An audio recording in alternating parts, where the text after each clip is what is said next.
নমস্কার, নাগরিক মনে সবাইকে স্বাগত। বিশ্বাসঘাতক পাকিস্তান ভারতের সঙ্গে এক প্রকার বিশ্বাসঘাতকতা করল।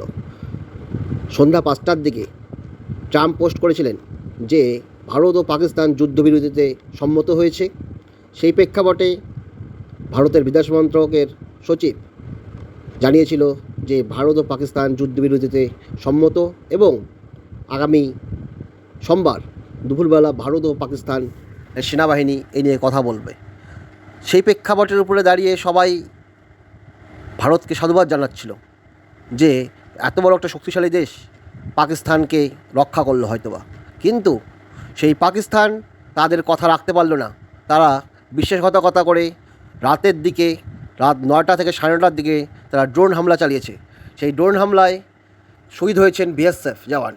বিকেল 5টায় সংঘর্ষবিরতি ঘোষণার কয়েক ঘন্টার পরেই ফের নিজেদের আসল রূপে ফিরে এলো পাকিস্তান। কাশ্মীরের একাধিক জায়গায় লাগাতার গোলাগুলির আওয়াজ পাওয়া যাচ্ছে। পাকিস্তানকে সঙ্গে সঙ্গে যোগ্য জবাব দিয়েছে বিএসএফ।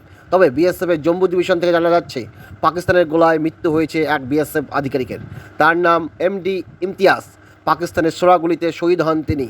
এর পাল্টা জবাব অবশ্যই পাকিস্তান পাবে। এখন কোনো ছাড় হবে না। ধন্যবাদ।